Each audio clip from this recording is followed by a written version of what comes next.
Bwana, tumekutana tena bwana kwenye sehemu ya 18, mzigo kuitwa Power. Mimi naitwa Uncle J. Mzigo umetayarishwa na kuandaliwa na Edazaria G Msulwa. Sasa nikukaribishe kwenye hii sehemu ya 18, lakini kabla kuianza nikukumbushe pale tulipoishia katika sehemu iliyopita, yani sehemu ya 17. Tulishia pale ambapo kulikuwa kuna mazungumzo kati ya Ethan pamoja na Jini ambaye ni rafiki yake, naye anaitwa jina hilo hilo Ethan, na mazungumzo yao yalionekana kabisa kumshangaza huyu Ethan ambaye ni binadamu. Sasa nini kilichoendelea na mwafaka ulikuwaje kati ya hayo mazungumzo yao? Basi karibu sana katika hii sehemu ya 18. Mimi kwenye mic, mimi ambao unanisikia hii sauti yangu, naitwa Uncle J, napatikana Instagram na TikTok kwa jina hilo hilo la Uncle J Simulizi. Bwana, karibu mtu wangu, karibu kwenye sehemu ya 18. Ethan, ngoja kwanza. Unasema kwamba Bianca sio mtu mzuri?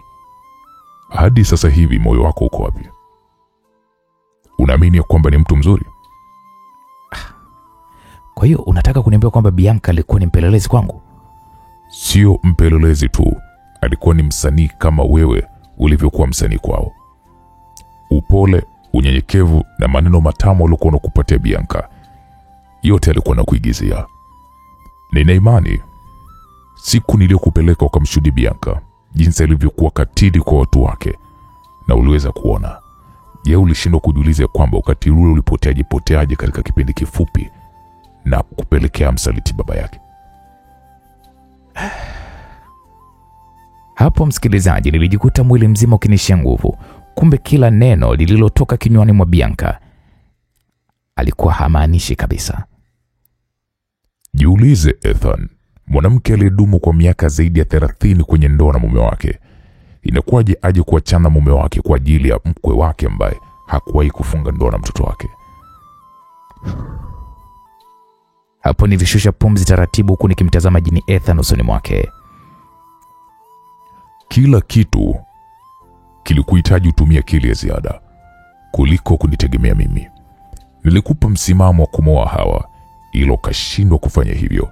Ningekukataza kumoa Bianca, ungeniambia mimi ni mbaya, na ndio maana niliachilia nishuhudie jinsi unavyoingia kwenye mdomo wa mamba, na utakaponusurika ndipo utakapopata akili. Ethan, na kusikiliza. Lakini kwa nini kuniambia hayo yote mapema? Narudia kwenye pointi yangu. Kwa imani uliokuwa umejengewa moyoni mwako na watu waliokuzunguka, endapo ningekuuliza usingekubaliana nami na ungeniona mimi ni mbaya, na ndio maana kila kitu nilikiacha ukishuhudia mwenyewe. Rais uliyemweka madarakani walimuua. Kampuni yako ya simu tayari Bianca ameshairithi kama mke halali wa marehemu Ethan Klopp. Una bahati kubwa sana, kampuni zako za nje ya Tanzania hazijui mwanamke yule, na ndio maana alishindwa kujua wapi pa kuanzia, na niliweza kulizuia hilo. Hapo nilijikuta nikishika kichwa, kwani ningekuwa mzembe zaidi ya pale nilipofika, basi ningepoteza kila kitu. Nisikilize Ethan, mchezo kukufanya umwamini Bianca ulifanywa na mzee Paul Mkumbo mara baada ya kukosa kiti cha urais. Alipanga aweze kugombana na familia yake ili akae mbali na wao kwa muda kidogo, ili kama wewe ndio mbaya wa familia hiyo, basi aweze kukufahamu, na kweli alikufahamu. Baada ya kukufahamu, alichotaka ni kukuua kwa haraka, ila Bianca alitoa pendekezo wa kuachache kidogo ili wajue pesa zako ziko wapi, wakufilisi na ubaki kapuku, na ungebaki kapuku basi kukuua ingekuwa ni rahisi. Familia ile ipo kwa ajili ya pesa, wapo tayari kufanya chochote ili mradi kuhakikisha kwamba wanapata pesa. Ethan, na kusikiliza. Nini nifanye niweze kupambana nao? Sasa hivi ni ngumu sana, tena sana kupambana nao. Wana nguvu, wana pesa na wana mamlaka makubwa sana katika hii nchi. Siri moja tu, mzee Mkumbo amekinunua chama anachogombania urais. Hivyo kuna uwezekano mkubwa wa kupata kiti cha urais, na endapo atapata kiti cha urais, jambo la kwanza ni kubadilisha katiba ya nchi. Atabadilisha katiba ya nchi? Ndio. Atahakikisha kwamba uongozi wa kuongoza kiti hiko cha urais unakuwa hauna kikomo. hivyo familia yake ndio itakuwa na mamlaka makubwa sana juu ya hii nchi, na yeye ataondoka madarakani hadi siku yake ya kufa itakapoweza kufika. Na ikifika, atakayerithi nchi ni Bianca. Hapo mwili mzima nilihisi kama vile ukipitiwa na kijiu baridi, kwa sababu haya niliyoyasikia hakika yataharibu mfumo mzima wa maisha ya Tanzania na nchi itakuwa na sifa kama ya Zimbabwe. Sasa Ethan, je, kwa sasa kuna matumaini yote mimi kupambana na mzee Pomkumbo na kumshinda, japo kuwa umenieleza kwamba ni ngumu? Nikipambana naye kweli nitaweza kumshinda kwa sasa? Jini Ethan alishusha pumzi taratibu, huku akitingisha kichwa chake, kimaanisha kwamba sitoweza kufanya chochote kumwangusha mzee Pomkumbo na familia yake kwa ujumla. Ila kuna tumaini la mwisho la wewe kushinda katika haya mapambano. Tumaini? Tumaini gani hilo? Ni lazima damu ya hawa watu wasiokuwa na hatia iweze kumwagika. Hapo nilibaki na mshangao mkubwa mno. Vita yangu na mzee Pomkumbo sasa inakwenda kuingiza watu wasiokuwa na hatia. Sasa huku tunapoelekea, si nitakuja kuitwa gaidi? Ikiwa bado mimi na ndoto za kurudi uwanjani, bado na ndoto za kuwa mchezaji hodari kwenye soka la hii dunia. Nalitambua hilo Ethan, ila nitakulinda katika hilo. Hakuna atakayefahamu juu ya mabaya yako, wala hakuna atakayefahamu juu ya maangamizi yanayokwenda kutokea. Kikubwa ni wewe kunipa jibu la maamuzi katika hili. Naomba kwanza nifikirie. Sawa, ninakupa muda wa kutosha, ila usimshirikishe mtu. Nimekuelewa. Hapo jini Ethan alipotea chooni humo na kuniacha nikiwa niko peke yangu. Nilifungua maji ya bomba, nilianza kunawa uso wangu huku nikiwa nimejawa na mawazo mengi sana. Nilitoka chooni hapa na kurudi sebleni. Kila alinitazama, nina uhakika aliweza kugundua hali yangu. Kila aliyenitazama aliweza kugundua hali yangu hii, kwa sababu niliingia chooni nikiwa katika hali ya kawaida, ila kwa sasa nilikuwa natoka nikiwa katika hali ya msongamano mkubwa mno mawazo.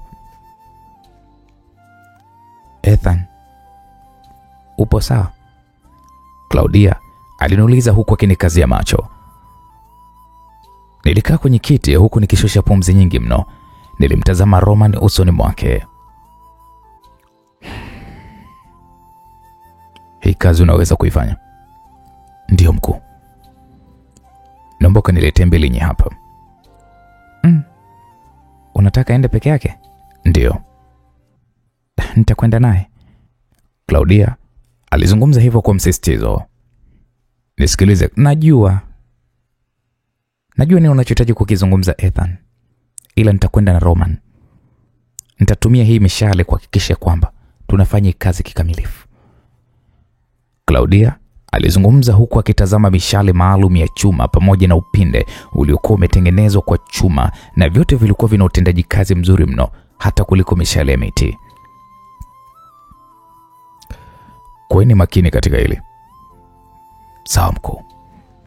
Majira ya saa 7 za usiku, Claudia na Roman wakaondoka nyumbani hapa huku wakiwa wamevalia mavazi maalum ambayo tulitengeneza kama timu moja katika utendaji kazi wa kazi hii.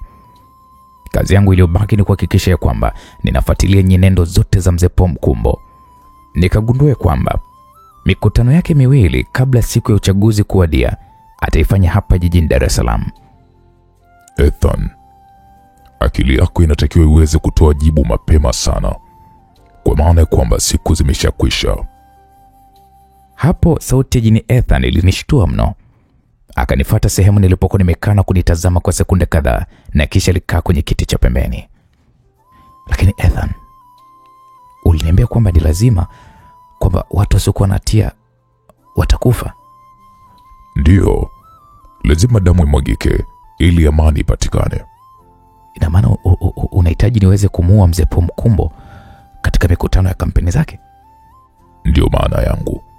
Kwa nini nisimsubirie yeye peke yake? Au na walinzi wake ndo niamue kumvamia? Hutoweza kufanya hivyo, kwa maana ulinzi wake ni mkali sana. Sasa hapo uwanjani si ulinzi utakuwa ni mkali mno?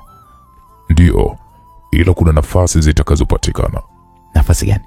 Ethan alichukua simu hii aina ya tablet niliyokuwa ninaitumia katika kuiperuzi habari. Aliminyaminya na kisha kanikabidhi. Nikaona pale picha ya Bianca. Huyu sio mgeni machoni mwako? Ndiyo, alikuwa ni demu wangu. Nilimleta kwako kwa ajili ya msaada wa muda kama huu. Huyo binti ni specialist wa kutengeneza mabomu aina ya nyuklia. Kuna mabomu ya kuua kwa gesi na mabomu ya kuua kwa mlipuko, na yote ana uwezo kuyatengeneza. Kuna vile vijichupa katika ile briefcase mliokuja nayo, bado uko nayo? Ndio, ninavyo. Zile karatasi ambazo zina formula utengenezaji wa mabomu hayo, bado unazo? Ndio. Basi wasiliana na huyo msichana. Atakusaidia katika muda mfupi kuhakikisha kwamba mnaunda bomu ambalo endapo litalipuka basi litaweza kuangamiza watu zaidi ya 100,000 kwa dakika moja. Watu 100,000 kwa dakika moja? Ndiyo, hiyo ndio njia pekee kuhakikisha kwamba unamuua mzee Pomkumbo. Bila hivyo atachukua kiti cha urais na itakuwa ni balaa kubwa sana ndani ya nchi. Hapo nilihisi kichwa changu kinapasuka kwa mawazo. Hakika moyo wangu hauko tayari kabisa kushuhudia idadi kubwa namna hiyo ikiteketea kwa ajili ya kisasi changu. Nikamwambia Ethan sitaweza kufanya hivyo. Ethan, ni bora kutoa sadaka kundi kubwa la watu kuliko idadi hiyo ya watu kufa kwa miaka inayokuja. Unahisi ni vizazi vingapi vitakwenda kuangamia katika uongozi wa Mkumbo? Unahisi ndoto zako za kuwa mchezaji au kuanzisha timu yako ya mpira itatimia? Hapo jini Ethan alizungumza kwa msisitizo huku machozi yakimlengalenga. Kitu ambacho kilinishtua ni jinsi machozi yake yaliyokuwa na rangi nyekundu mithili ya damu. Hatuna njia pekee Ethan zaidi ya kufanya hili.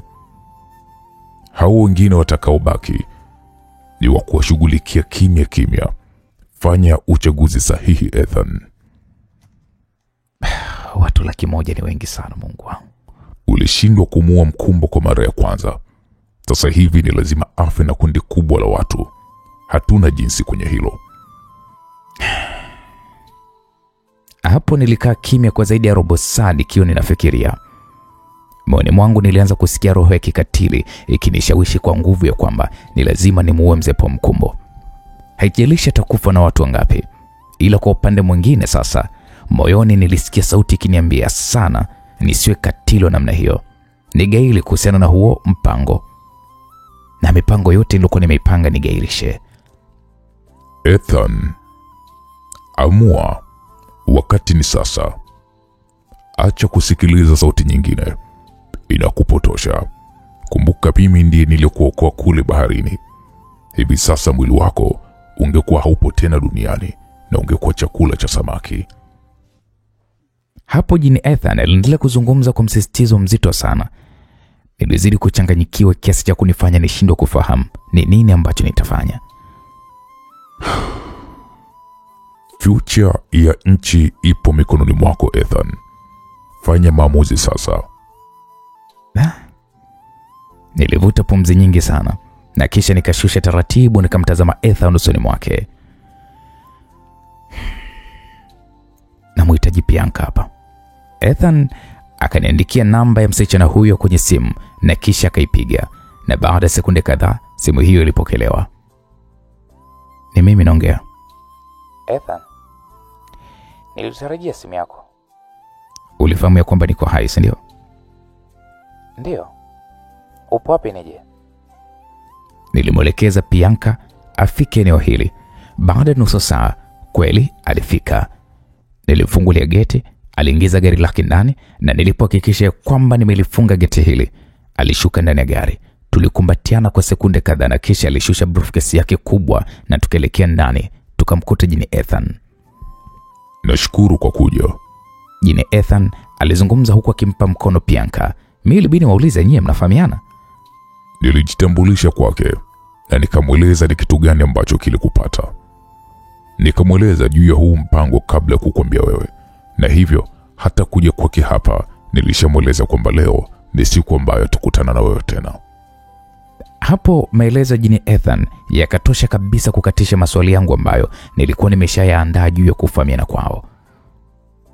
Ethan, hatuna muda kupoteza. Niletee hivyo vichupa pamoja na hizo karatasi. Bianca alizungumza kwa msisitizo, nikamwambia sawa. Nikaelekea katika chumba ninacholala na Claudia. Nilichukua vitu hivi nilivyokuwa nimeelekezwa na kisha nikarudi navyo sebuleni. Bianca alianza kusoma karatasi moja baada nyingine. Itachukua muda gani hadi kuweza kukamilika? Kama siku 2.5. Nahitaji kupata chumba ambacho hakina kitu cha aina yoyote zaidi ya meza pamoja na kiti. Mwenyeji wangu akirudi basi tutajua ni jinsi gani ambavyo tutaweza kupata kwa chumba. Okay, sawa. Ethan, sasa kama nikihitaji japo kuzungumza neno na mzee Pomkumbo kabla hajakata roho nitafanyaje?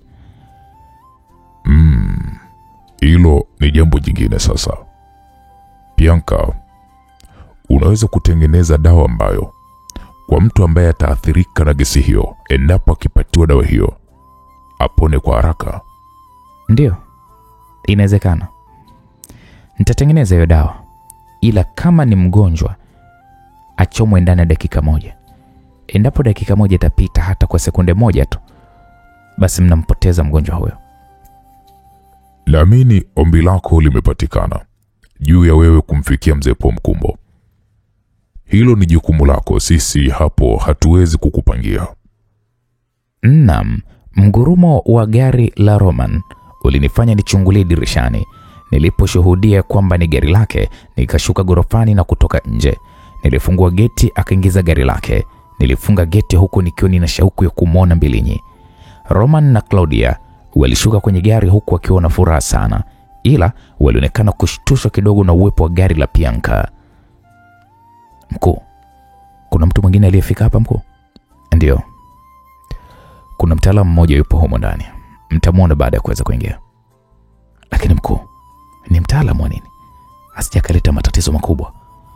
Ninamfahamu vizuri. Niamini katika hili Roman. Sawa mkuu.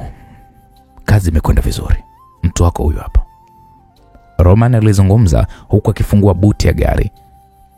Nikamshuhudia Mkumbo akiwa amelala katika buti hili kwa kujikunja. Nguo pekee ambayo ipo mwilini mwake ni pensi tu. Mikono yake pamoja na miguu yake ilikuwa imefungwa. Mkuu, ilibidi tumzimishe ili iweze kuwa rahisi kuweza kuondoka naye. Je, itamchukua muda gani kuweza kuamka? Kama masaa 6 hivi. Okay, kazi nzuri. Ila mkuu, Claudia yuko vizuri sana kwenye upande wa mishale. Unaweza kuhisi wale waigizaji wa Kikorea wanaotumia mishale labda ndio yeye. Yaani wewe amini sijatumia risasi hata moja na walinzi wote amewaangusha kwa mishale. Yaani ungekuwepo mkuu, ungesema ni filamu. Ila kazi imekwenda poa sana mkuu. Mbebe huyu na umpeleke ndani. Roman kweli alitii. Alimtoa Mbilinyi kwenye gari na tukaingia naye ndani. Wakasalimiana na Bianca na nikawatambulisha wote kwa pamoja, na kwa bahati nzuri hatukuweza kumkuta Jini Ethan. Roman alimuingiza Mbilinyi kwenye moja ya chumba ambacho kina kitanda kimoja tu pamoja na kiti.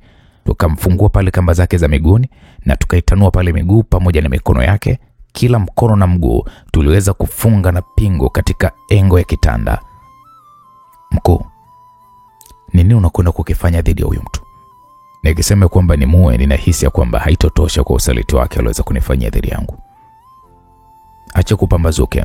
Nina imani ya kwamba nitapata jibu la nini niweze kumfanya. Sawa mkuu.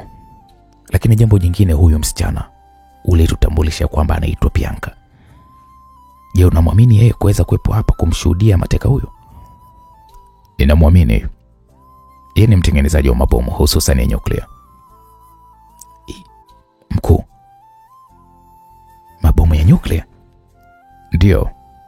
Yuko hapa kwa ajili ya kutengeneza bomu ambalo hakika litakwenda kumwangamiza mzee Pomkumbo siku ya kampeni zake. Mkuu, ina maana umemweleza mpango mzima? Ndio. Kuwa na amani Roman. Kuwa na amani naye. Chochote kibaya atakachoweza kukifanya, hakika mimi nitakuwa mhusika nambari 1 kwako. Sawa. Nimekuelewa mkuu. Andaa chumba ambacho kitakuwa kina meza pamoja na kiti. Anahitaji kufanya kazi yake humo ndani. Kweli bwana. Roman alifuata maagizo yangu na tukamkabidhi pale Bianca chumba. Tulimkabidhi chumba hicho kwa ajili ya kufanya kazi. Ili kumuondoa wasiwasi Roman, Bianca alimkabidhi simu yake iliyokuwa imezimwa ili asiweze kuwasiliana na mtu aina yoyote katika kipindi chote hiki atakachotengeneza bomu hili. Asubuhi, majira saa 3 nikaingia katika chumba ambacho tulikuwa tumemhifadhi Mbilinyi, huku nikiwa nimebeba kikombe cha chai ya maziwa pamoja na vipande viwili vya mkate uliotengenezwa kwa mayai ambavyo vimeandaliwa vizuri sana na Claudia. Mbilinyi aliponiona alishtuka sana mpaka kitanda kikatingishika. Nilitabasamu kidogo na kisha nikaeka vyombo hivi pembeni ya kitanda hiki na kisha nikakaa katika kiti nikamtazama vizuri. Ethan. Mbilinyi aliniita huku akiwa katika hali ya mshangao. Mshangao uliendelea kutawala kwenye uso wake ambao nina imani toka siku ile kwenye boti hakutarajia kama anaweza kukutana na uso wangu ambao aliamini ulishakuwa chakula cha samaki miezi mingi mno iliyopita. Vipi Mbilinyi? Unahisi ya kwamba umekutana na jini, si ndio? Naota au haupo kwenye njozi, ila upo kwenye uhalisia wa maisha halisi. Ili kumdhibiti Mbilinyi ya kwamba yupo kwenye maisha ya uhalisia, nilimwagia chai ya moto tumboni mwake na kumfanya gugumie kwa maumivu ya kuungua kwa chai hiyo. Nina imani ya kwamba ulikuwa mtu mwema sana kwa mzee Pomkumbo, na ndio maana uliamua kuweza kuunda mpango wa kuweza kunitafutia boti ile kama ukumbi ili iwe rahisi sana kwa mzee Pomkumbo kuniteketeza, sio manake? Hapo Mbilinyi hakunijibu kitu chochote zaidi ya kuendelea kunitazama kwa mshangao ambao sijui akilini mwake alikuwa anawaza nini. Sasa nisikilize Mbilinyi. Kwa sasa sina maswali mengi. Ninaondoka. Kweli bana, nilinyanyuka kwenye hiki kiti, nilitembea hadi mlangoni ila Mbilinyi akaniita na taratibu nikamgeukia na kumtazama. Unahisi ukinikamata mimi ndio utampata bosi wangu, eh? Tumejipanga vizuri kuhakikisha kwamba anachukua madaraka ya nchi.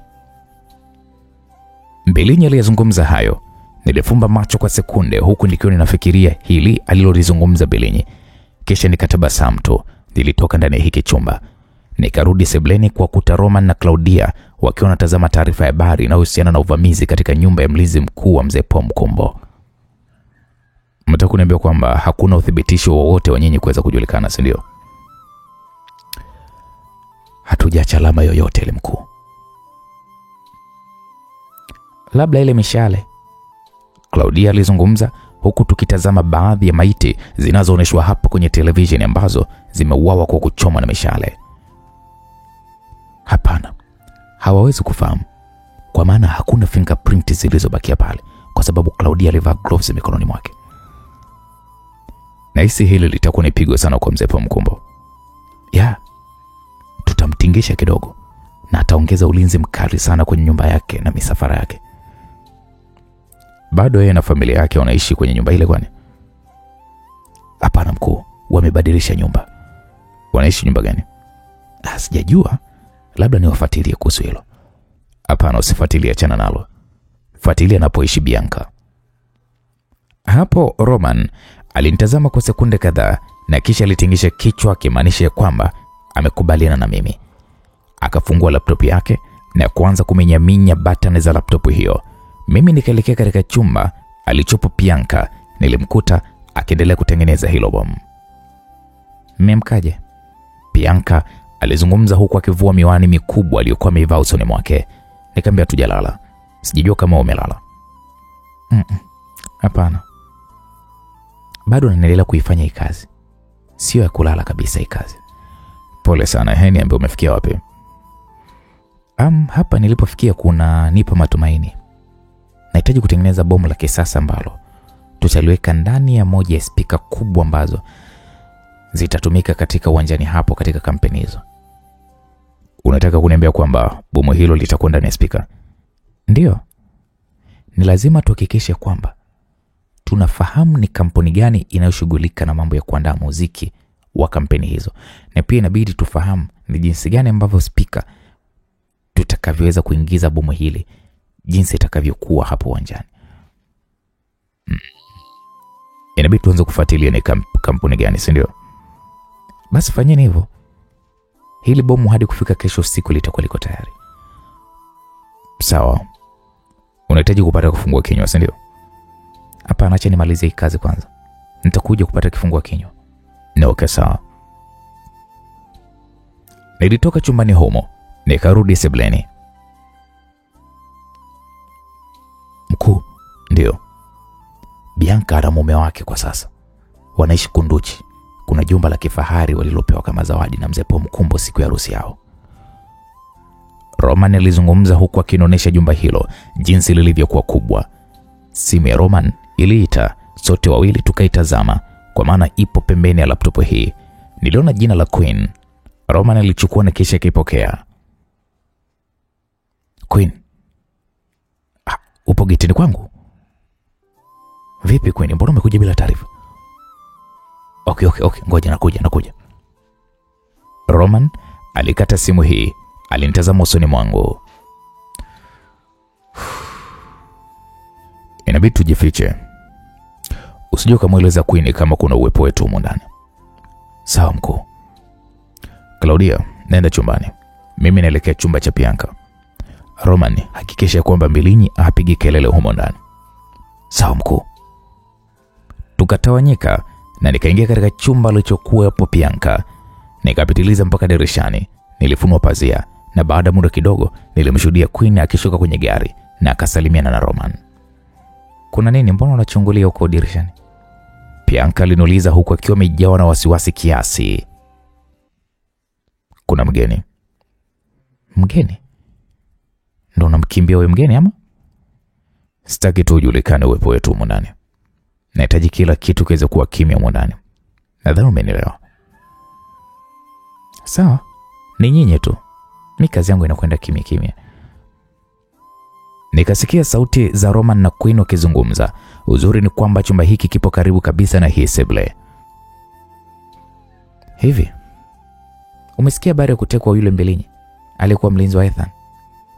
Ya, nimesikia leo kwenye taarifa ya habari. Yaani sijui ni nani ambaye atakuwa amemteka. Tuachane hilo. Unajua nimekuja na habari ya masikitiko na sio nzuri. Habari gani Queen? Latifa amekuwa chizi kabisa. Yaani hapa ninavyokuambia ni anaimba jina la Ethan. Hapo ana mdoli wake, basi anamuita Ethan. Anamkumbatia, analala naye. Yaani ukitaka kugomana naye wewe, mpokonye tu huyo mdoli. Atalia mpaka utamwonea huruma. Wakati wanaongea hayo Roman na Queen, habari hili nishtua kidogo.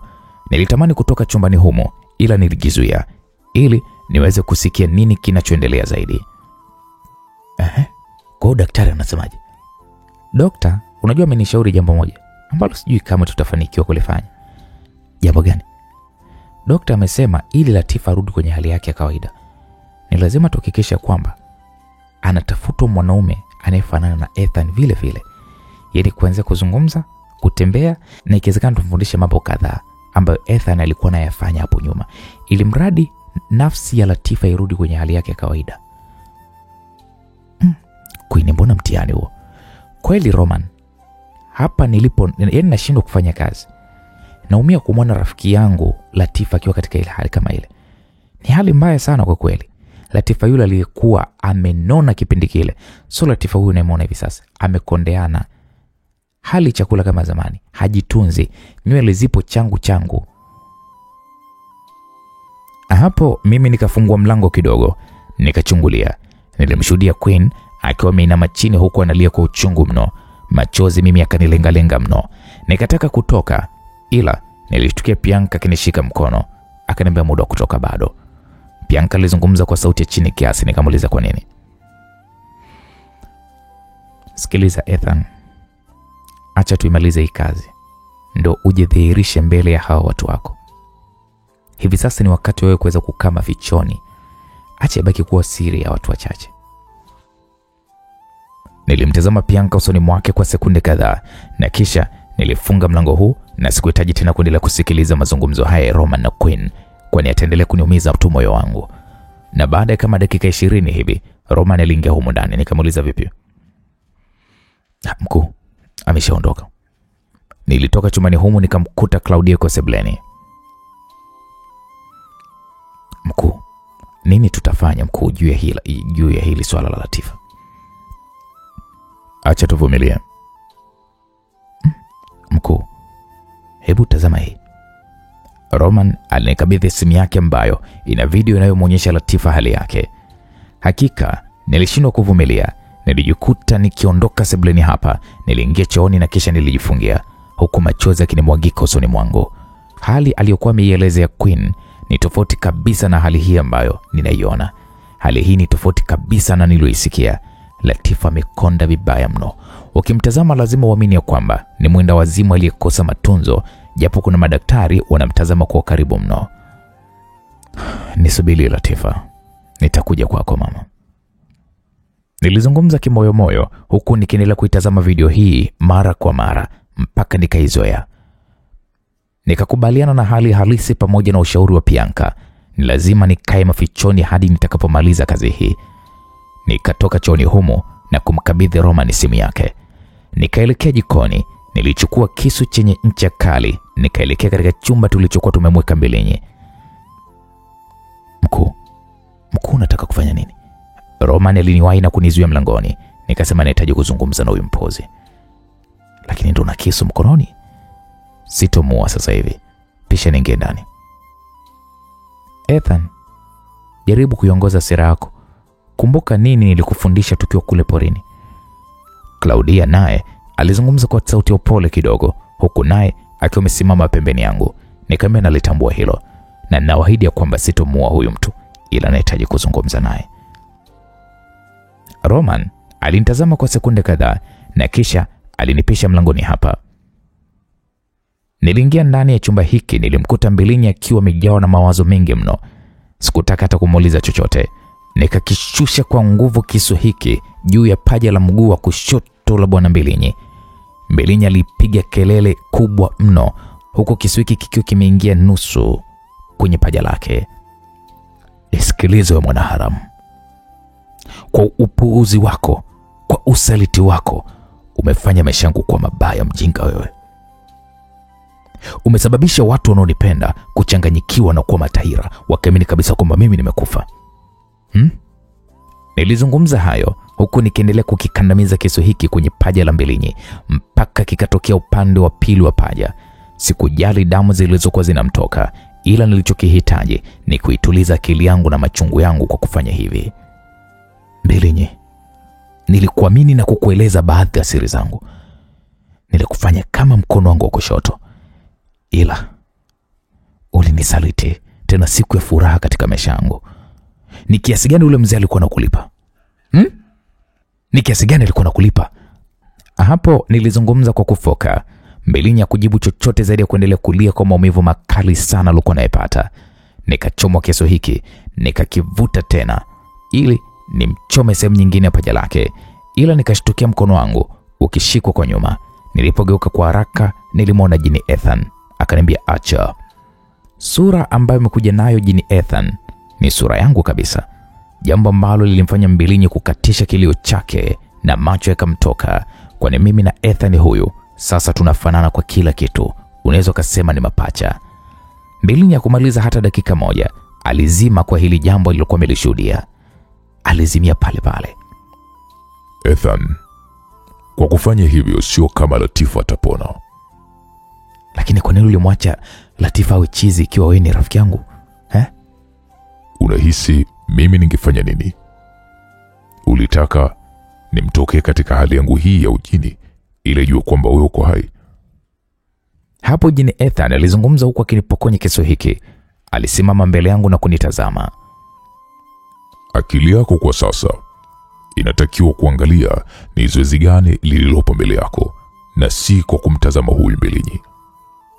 Ethan, natambua kwamba unanisaidia sana, ila huyu ni adui yangu pia. Laiti kama asingenisaliti, Latifa asingekuwa kichaa. Bora huyo aliyekuwa kichaa. Wapo waliokufa kwa mshtuko huko duniani mara baada kusikia kifo chako. Je, hao utaweza kuwarudisha duniani kwa kumchoma visu huyu Mbilinyi? Hapo jini Ethan alizungumza kwa msisitizo ulionifanya mdomo uwe wazi, kwani sikuwahi kufikiria kwamba kuna watu duniani wanaonipenda sana hadi kupelekea kifo chao kiwe cha mshtuko. Kazi ya kwenda kutafuta speakers zitakazoburudisha katika kampeni ni lazima uende wewe na usimwagize mtu aina yoyote. Sasa mimi naendaje? Kwani mimi najua ni wapi zinapopatikana hizo speaker? Ethan alinishika mkono wangu kulia. Kufumba na kufumbua tulijikuta tupo kwenye godauni kubwa lililohifadhi vitu vya kampeni vya chama cha Mzee Paul Mkumbo. Tukaziona spika kubwa sana. Kabla kuzifuata, godauni hili lilifunguliwa. Waliingia walinzi kama 6 hivi, wakiwa wameongozana na Mzee Paul Mkumbo pamoja na wapambe wengine wa chama hicho. Jambo lililonifanya nitamani kumaliza uhasama wetu na Mzee Paul Mkumbo ndani ya godauni hili. Yaani ndani ya godauni hili nilitamani tu, yaani nimalizane naye. Nikataka kuwafuata, ila Ethan aliniwahi, alinishika mkono wangu. Hawajatuona na hutakiwi kufanya chochote. Ethan alizungumza huku tukiwa tunaendelea kumtazama Mzee Paul Mkumbo pamoja na watu wake jinsi wanavyoendelea kukagua hivi vifaa vya kampeni, ikiwemo spika kubwa mno. Wapo watu wachache, kwa nini tusimvamie tu hapa ndani tukamwangamiza? Kumbuka tumeingiaje? Hivyo sina uwezo wa kufanya hilo ambalo unalihitaji. Naam, Mzee Paul Mkumbo na watu wake wakapita pembeni yetu kabisa, na hapakuwa na mtu yote aliyeweza kutuona wala kuhisi uwepo wetu katika hili eneo. Sikuweza kushangaa na jambo hili, kwa maana ya kwamba ninapokuwa na Ethan ni ngumu sana mimi kuweza kuonekana mbele za watu. Hata Ethan mwenyewe sijui huwa ananifanyaje sijui. Lakini Mzee Paul Mkumbo na watu wake walipomaliza kukagua kila kitu, wakaondoka hili eneo na kutuacha. Si tukatembea hadi upande wenye spika hizi kubwa, na Ethan alinionyesha spika ambayo inatakiwa kutegwa bomu kwa ndani. Na baada ya kumhakikishia Ethan ya kwamba nimeweza kuifahamu spika hiyo, tukarudi katika chumba ambacho tulikuwa hapo, na nikamkuta Mbilinyi akiwa bado amepoteza fahamu. Pale bomu hili litakapokamilika, hakikisha unakwenda kwenye lile godauni na kijana wako na mnaliweka hilo bomu. Sasa mimi nafahamu hilo godauni lipo sehemu gani? Nitawaonesha ni sehemu gani godauni hilo linapatikana. Hapo Ethan hakuhitaji nimuulize swali jingine. Alipotea na kuniacha nikiwa katika wakati mgumu mno kufikiria ni kitu gani ambacho nitaweza kukifanya katika mpango wa kuhakikisha kwamba kabla sijamuua Mzee Paul Mkumbo, ni lazima nihakikishe nafahamu ya kwamba mimi ndiye ninayemuua. Mkuu, Roman aliniita huku akiingia ndani humo. Nikamwambia ndio. Tunaweza tukazungumza? Roman alizungumza kwa upole huku akiwa anamtazama Mbilinyi ambaye bado mguu wake ulikuwa unaendelea kumwagika na damu nyingi mno. Nikamwambia sawa, tuzungumze. Yule binti ameniomba ombi moja. Ombi gani? Anahitaji kumfanyia majaribio huyu jamaa juu ya hilo bomu. Je, inawezekana? Hapo nilimtazama Mbilinyi ambaye bado amepoteza fahamu zake. Nilitoka ndani humu pasipo kumjibu Roman jambo lolote. Nilikutana na Bianca akitoka katika chumba anachofanyia kazi. Nikamwambia nasikia unahitaji kumfanyia majaribio Mbilinyi. Nahitaji kumjaribu yeye, kwani ana faida yoyote ile kwako? Hapo nilipata kigugumizi kizito sana. Japo ni kweli Mbilinyi amenisaliti, ila kuna baadhi ya mambo ambayo ni mema katika enzi za urafiki wetu aliweza kunishauri kwa upole mno. Vipi, mbona kimya? Nahitaji kulifikiria ili kwa makini sana hilo jambo. Sawa. Unakwenda wapi? Na mimi nakwenda kupata kifungua kinywa. Bianca alinipita na kuelekea kupata kifungua kinywa. Niliingia chumbani kwetu, nikamkuta Claudia akiwa amekaa kitandani huku akiwa katika hali ya upole mno. Vipi, mbona upo katika hali ya unyonge? Naomba niweze kukuuliza swali Ethan. Sawa, unaweza kuniuliza tu. Hivi kweli nina haki ya kuwa na wewe kimahusiano? Swali la Claudia lilinishtua kidogo. Nikamtazama usoni mwake kwa umakini, nikamwambia unamaanisha nini? Ninamaanisha kwamba yupo mwanamke ambaye anakupenda. Yupo mwanamke ambaye amechanganyikiwa kwa ajili yako. Wewe ndio pekee ambaye unaweza kumrudisha yeye katika hali yake ya kawaida. Tafadhali Ethan, nakuomba sana niweze kumwachia nafasi hiyo huyo msichana.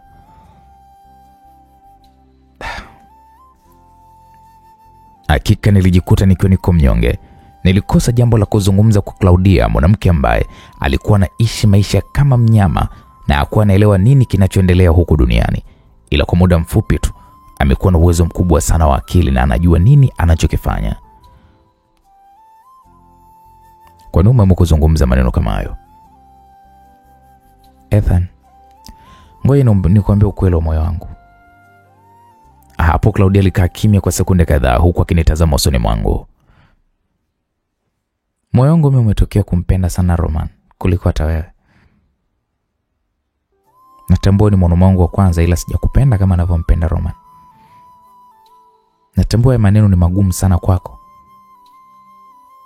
ila nakuomba usinielewe vibaya katika hilo. Na wala usimfikirie vibaya Roman, kwa maana hajawahi kuniambia chochote kinachohusiana na mahusiano, ila ananiheshimu kama shemeji yake.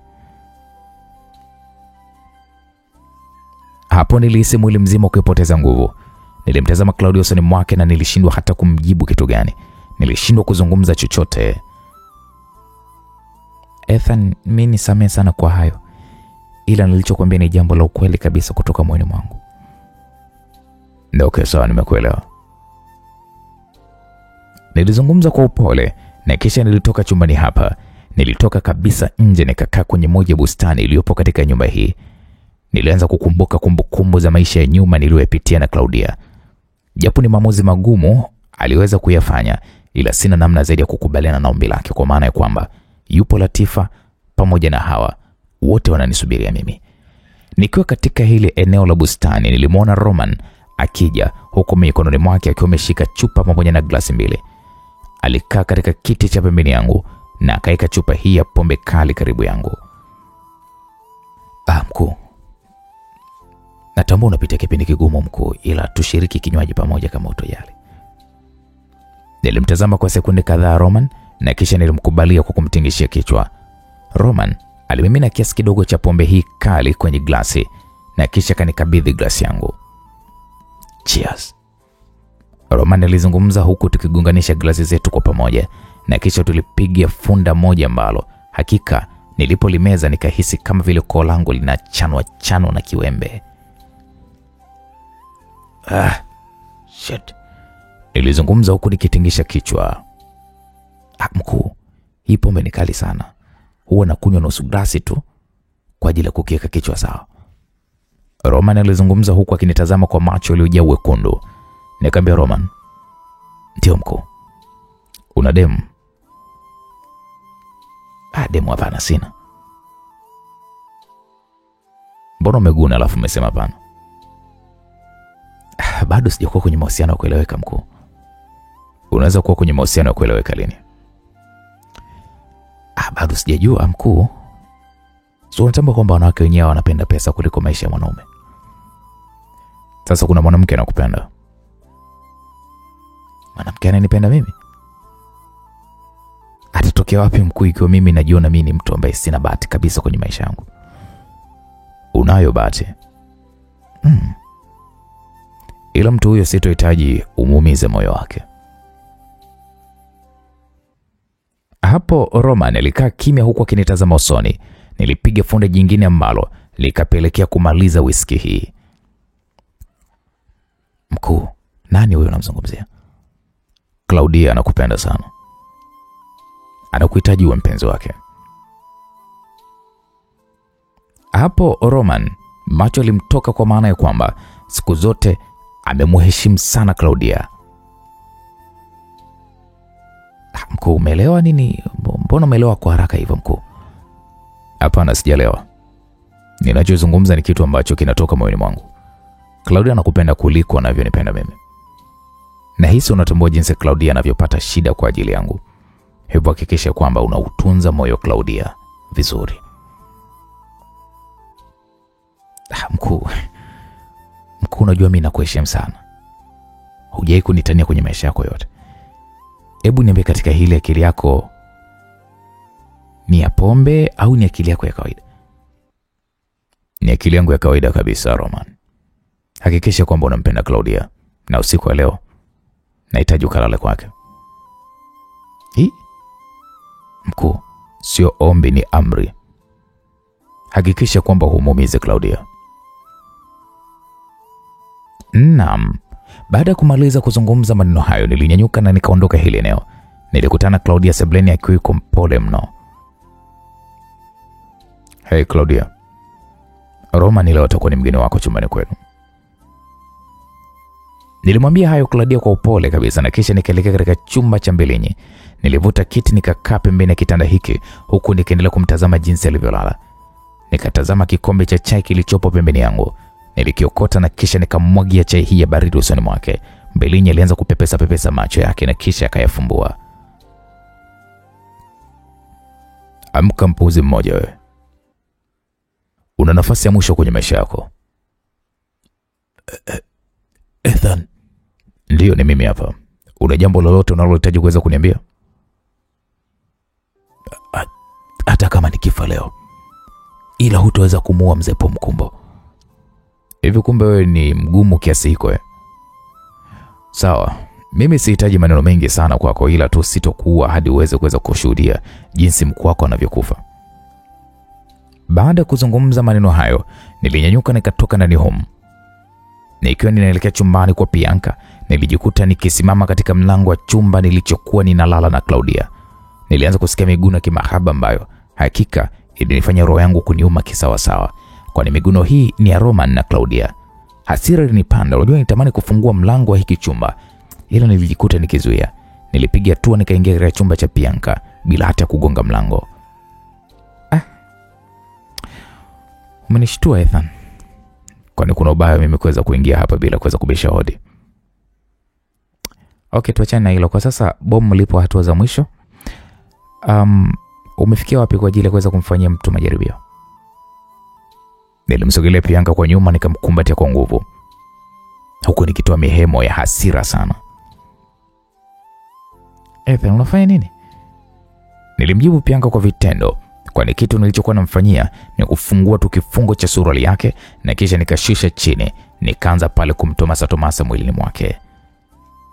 Ethan, tafadhali nipo katika muda wa kufikiria. Hebu nakuomba uniache. Bianca alizungumza huku akipandisha suruali yake, akajitoa mwilini mwangu na kusimama futi kadhaa kutoka sehemu nilipokuwa nimekaa mimi. Umekunywa Hapana. Hapana wapi Ethan? Ikiwa nakusikia kabisa unanukia harufu za pombe kinywani mwako. Hebu nakuomba utoke basi. Nikimizani na muda niweze kuweza kumaliza hili bomu. Kumbuka kwamba kesho kutwa Mkumbo na mkutano Jangwani. Nilimtazama Bianca kwa sekunde kadhaa na kisha nilitoka humu ndani. Hakika siku ya leo sikuona furaha ya aina yoyote. Nikarudi sebleni nikakuta chupa ya pombe ambayo tulikuwa tunaitumia mimi na Roman. Sikujali kama ilikuwa ina ukali kiasi gani. Nilichokifanya ni kuanza kuinywa kwa fujo mpaka nikaanza kuhisi kama dunia ina mzunguko tofauti. Hali ya kutokujielewa ikanitawala sana kichwani mwangu na mwishowe nikahisi giza zito sana likitawala katika macho yangu. Mwishowe kabisa nilipiga usingizi wa 444. Naam. Taratibu nikayafumbua macho yangu na mtu wa kwanza kumuona ni Roman. Alikuwa amesimama pembeni yangu. Mkuu, unajisikiaje? Taratibu nilikakaa kitako huku nikimtazama Roman usoni mwake. Alinikabidhi mfuko wa nailoni ambao ndani ulikuwa umefungwa barafu. Kutokana na maumivu makali ya kichwa, nilijibandika mfuko huu kwenye paji la uso wangu na maumivu kidogo yakapungua. Kuna supu hapa nimekuandalia mkuu. Najua hapo utakuwa una hangover kubwa sana. Kwani leo ni lini? Leo ni Jumaa mkuu. Kesho ndo siku ambayo mkutano wa mzee Pomkumbo unafanyika. Saa ngapi sasa hivi? Saa 8 mchana. Saa 8 mchana? Nilisimama huku nikihisi kuchanganyikiwa, kwani kama kesho ni mkutano mkubwa wa kampeni za mzee Pomkumbo, nina uhakika maandalizi ya kuzipeleka spika zile katika kiwanja cha kampeni tayari zimeshafanyika. Bianca yuko wapi? Yuko ndani. Nilielekea chumba cha Bianca. Nilimkuta akiwa anafunga nati ndogo katika bomu hili alilokuwa amelitengeneza. Umemaliza? Ya, nimemaliza kufunga nati ya mwisho. Nieleze matumizi ya hili bomu. Kuna simu hii hapo unaweza ukaitumia kuhakikisha kwamba unalipua bomu hilo. Bianca alizungumza huku akinikabidhi simu ndogo ya kawaida sana. Akaniambia ukiminya kitufe cha kupiga, bomu linaanza kufanya kazi. Ukiminya kitufe cha kukata simu, bomu linasimama. Na bomu hili nimelitega kwa sekunde 30 hadi kulipuka. Na okay, sawa. Ulipukaji wake ni tofauti mno. Halitoi mlio kama mabomu mengine, ila bomu hili likilipuka linatoa gesi ambayo ndio itakayosambaa kwenye hewa na kuua watu. Na mtu anakufa kwa muda gani mara baada kuvuta hewa? Ndani ya dakika moja tu. Kama atakuwa hajapata matibabu ya haraka sana, basi anaangamia. Matibabu ya haraka hapo ni yapi sasa sijakuelewa? Kuna hapa dawa. Nimeitengeneza. Kama utahitaji wewe kwenda uwanjani hapo, ni lazima uhakikishe kwamba unajichoma sindano ya hii dawa. Hata utakapovuta hewa yenye gesi ya sumu, basi utaweza kudhurika. Hii hewa itasambaa kwa upana gani? Makadirio upana wa viwanja vitatu vya mpira wa miguu. Hivyo ni kama mita 300. Hivyo viumbe vyote vilivyopo ndani ya mita 300 vitakufa. Ni upana na urefu. Yaani upana na urefu vyote ni mita 300. Dapo sawa. Ila kama nilivyokuambia, nahitaji kuweza kuhakikisha namteka mzee Po Mkumbo. Sawa. Unaweza kupata hiyo nafasi. Kitu kingine, unaweza kutengeneza bomu la ziada ambalo linaweza kumuua mzee Po Mkumbo peke yake. Hapana. Ila kuna vichupa hivi hapa 5 ambavyo vina gesi hii ya sumu. Endapo tukavifungua, watu waliokuwa karibu na eneo hilo basi watakufa. Na okay, sawa. Naam, baada ya Bianca kunieleza matumizi yote ya hili bomu, alinikabidhi rasmi na mimi nikawaita Claudia na Roman na wao wakapatiwa somo hili na Bianca. Tukachoma sindano ambazo zitatukinga katika kuathirika na mlipuko wa hili bomu. Mkuu, mimi na mpango ambao na imani ya kwamba utakuwa ni mzuri sana. Nieleze. Mimi nilifikiria tutafute gari moja la wagonjwa. Mimi na Claudia tutaelekea pale uwanjani kama wauguzi, na imani hatutotiliwa mashaka. Bomu mara baada ya kulipuka na watu kuanguka, tutakayemuwahi sisi ni mzee Po Mkumbo. Tutamkamata na tutamchoma sindano hii ili asiweze kudhurika. Bianca, sasa kama mzee huyu atachomwa sindano, itakuwaje kwa mara ya pili kama nikitaji kumua kwa hii sumu? Hilo sikuweza kulifikiria kwa haraka. Inabidi muue kwa silaha tu. Tulibaki kimya huku kila mtu akimtazama mwenzake usoni. Okay, sawa. Roman, mtanihakikishia kwamba mnamleta mzee Po Mkumbo mikononi mwangu? Ndio mkuu. Nitahakikisha kwamba anakuja mikononi mwako. Okay, sawa. Mimi leo nitahakikisha kwamba ninakwenda kuliingiza bomu hili ndani ya spika ambayo itakuwa miongoni mwa spika zitakazokuwa uwanjani. Sawa mkuu. Naam. Mara baada ya maumivu ya kichwa changu kuniisha, nilijiandaa huku nikiwa nimevalia nguo nyeusi tupu pamoja na kofia nyeusi ambayo kwa haraka siwezi kufahamika kwa watu. Nikaliingiza bomu hili katika begi dogo la mgongoni. Ethan, upo tayari? Hapo nilisikia sauti ya jini Ethan ikinisemesha nyuma yangu. Niligeuka, nilimkuta akiwa amesimama mlangoni mwa chumba changu. Nikamwambia ndio, niko tayari. Hii ni ramani ya lile godauni lilipo. Kwa nataka kuniambia kwamba hadi sasa hivi zile speakers hazijapelekwa uwanjani? Ndio, hazijapelekwa. Speakers zitapelekwa usiku wa leo katika kiwanja hiko. Utakuwa pamoja na mimi? Hapana.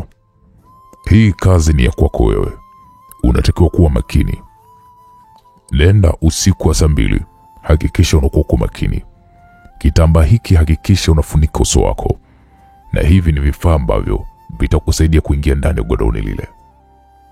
Hapo jini Ethan alikabidhi mfuko wa plastiki ambao nilipotazama kwa ndani niliona bisibisi pamoja na tochi. Nikakichukua na kitambaa hichi kikubwa kiasi nilijaribu kufunga usoni mwangu. Kinapendeza hiki kitambaa. Kimekupendeza, hutojulikana. Na kutakia kazi njema na umakini pia. Hapo jini Ethan alipotea mbele yangu na kuniacha peke yangu ndani humo. Kutokana na kwamba yamesalia masaa mawili kabla kufika usiku wa saa 2, ni lazima kukaa ndani humo hadi majira ya saa 2 za usiku.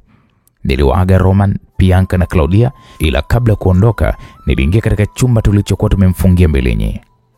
Nina imani kwamba kesho utaweza kumshuhudia bosi wako unayemwamini na kumtukuza akiingia, na utashuhudia kifo chake. Unahisi kwamba utaweza kufanikisha hilo? Subiri uone kama naweza usitoweza. Na kitu kingine Mbilinyi ambacho nitakufanya uweze kuzungumza vizuri ni mke wako na mwanao. Hapo Mbilinyi alishtuka sana, japokuwa sifahamu ni wapi ilipokuwa familia yake, ila kwanza kuzungumza hivyo tu kumemfanya poteza ujasiri mbele ya uso wangu. Ethan, hakuna cha Ethan. Nitahakikisha kwamba ninakufuta wewe na kizazi chako. Mkumbo naye vile vile, yeye pamoja na kizazi chake chote. Nilitoka ndani humu nikaelekea nje, nikilimkuta pale Roman akiwa ananisubiria pembeni ya gari lake jingine aina ya Toyota Alteza. Mkuu, kwa makini. Sawa, hakikisha kwamba huyo mwanaharamu mnampatia chakula. Sawa, nitafanya hivyo mkuu. Niliingia kwenye gari na kuondoka eneo hili. Nilianza kuifuata ramani aliyokuwa amenipatia Ethan. Ramani hii ilinitoa nje kabisa ya jiji la Dar es Salaam. Nikafika katika eneo katikati ya Bagamoyo na Dar es Salaam. Nilikunja kulia kwangu, nilifuata barabara ya vumbi mpaka karibu kabisa na eneo lilipokuwa godauni hilo. Nilificha gari polini, kwani eneo la godauni hilo kuna ulinzi mkali mno. Nilishuka kwenye gari na kujifunga kitambaa hiki usoni mwangu. Nikatembea katika msitu huu uliopo pembezoni mwa hili godauni. Nikafika eneo lilipo godauni. Nilipanda katika mti mmoja mrefu uliopo pembezoni mwa godauni hili. Nilifika juu kabisa huu mti. Nikafanikiwa kupanda juu ya jengo hili la godauni pasipo mlinzi wa aina yoyote kuweza kunishtukia. Kutokana na ramani jengo hili nimehifadhi kichwani mwangu muda mchache kabla kufika hapa. Nilifika katika sehemu ambayo hata nikilikata bati lake sio rahisi kwa walinzi kuweza kunishtukia.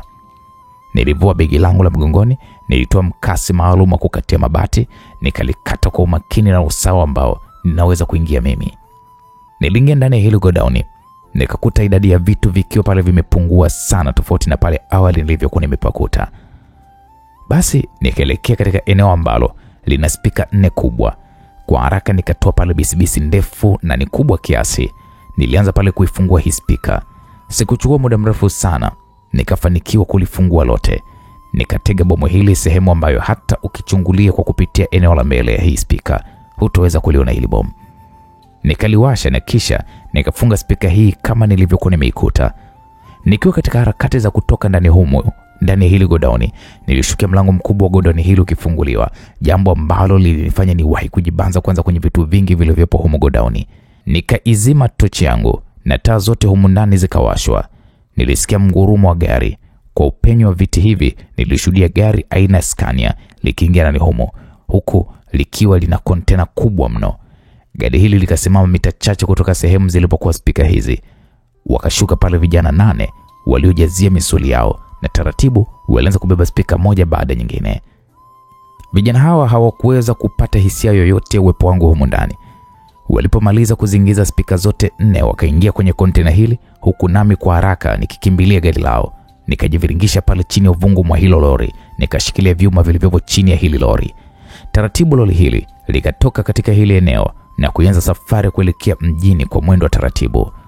Nilipofika katika eneo ambalo mimi nikaona hapa ndo sehemu sahihi kuliachia hili gari, basi nikaachia vyuma hivi na nikatua chini.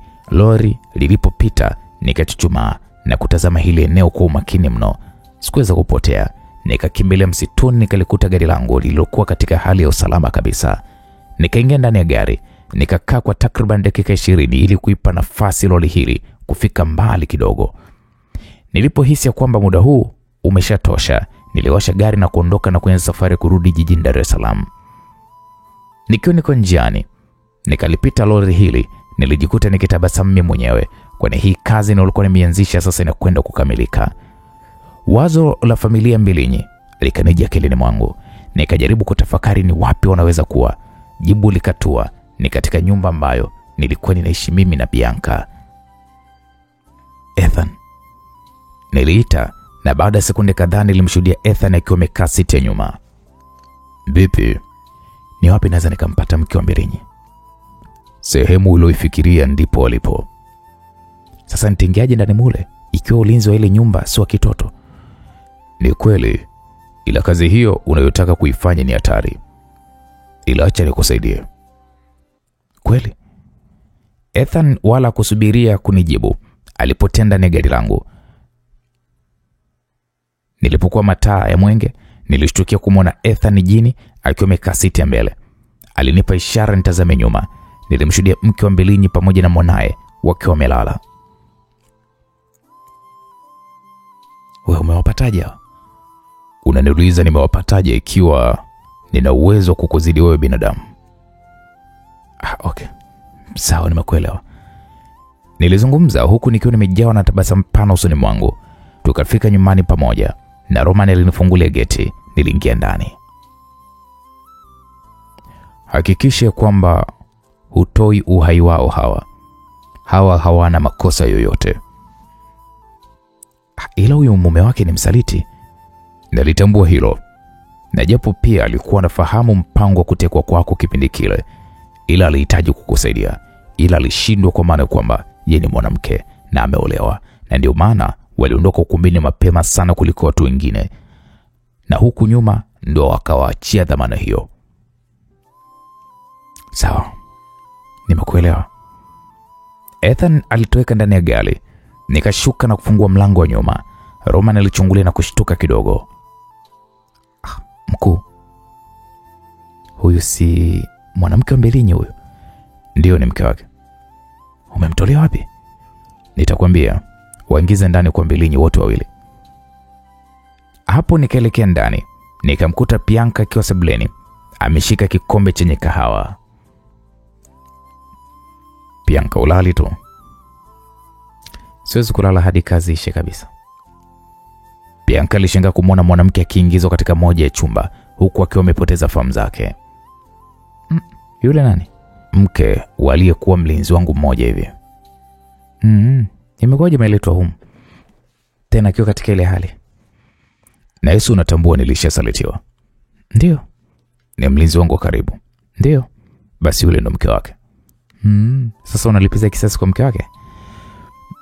Bianca, utajua kila jambo litakalopifika tamati. Hapo nikaingia katika chumba cha Mbilinyi.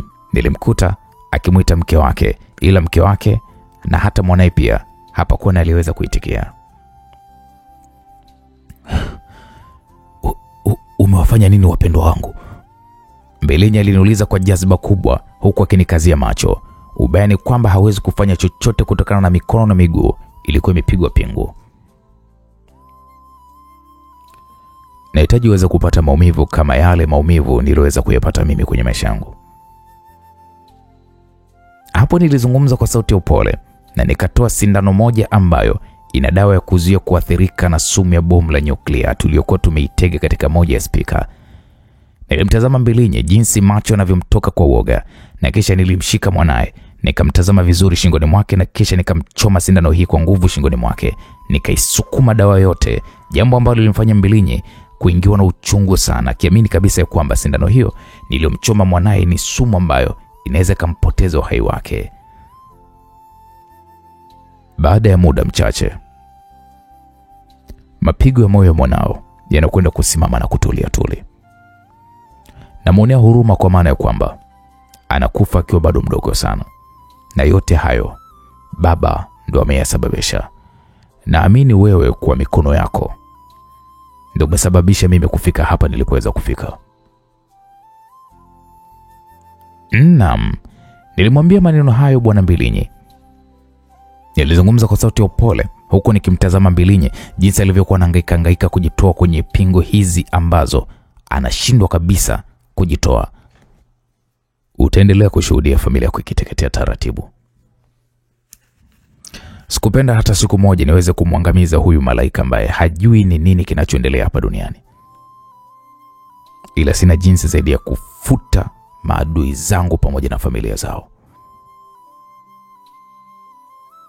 Hapo Mbilinyi akaendelea kugugumia kwa maumivu ya kulia. Nilimuita Roman na kisha nikamwomba aweze kumtoa mtoto wa Mbilinyi humu ndani, na Roman akatekeleza hicho nilichokuwa nimemwambia. Mke wako ni mzuri sana. Ni kabila gani la Kitanzania? Don't touch my wife. Simguse mke wako. Kwa nini? Haja kukosea yeye. Wewe pambana na mimi na sio familia yangu. Nipambane na wewe? Nitaangalia nini cha kumfanya. Hapo nikajitahidi na kumbeba mke wa Mbilinyi, nikatoka naye humu ndani. Nikamkuta Roman akiwa na mtoto wa Mbilinyi sebleni akisubiri amri yangu. Nikamwambia, kuna vyumba ambavyo havitumiki? Ndio mkuu, vipo. Hebu tuwafungie hawa na hakikisha kwamba hawaonekani na Mbilinyi. Sawa mkuu. Roman akaongoza mpaka kwenye chumba macho hakitumiki. Tukawalaza mke wa Mbilinyi pamoja na mwanae kitandani na kisha tukatoka humu ndani. Mkuu, nimefanikiwa kupata ile gari ya wagonjwa pamoja na mavazi. Ni gari gani? Ya hospitali gani hapa da? Muhimbili. Vitambulisho pia tumefanikiwa kuvipata. Tulizungumza na Roman huku tukiwa tumesimama kwenye korido hii. Nikamwambia na kuamini sana Roman. Hakikisha hii kazi inakwenda vizuri. Wala usijali mkuu, na nitahakikisha kwamba unafurahi. Nashukuru sana.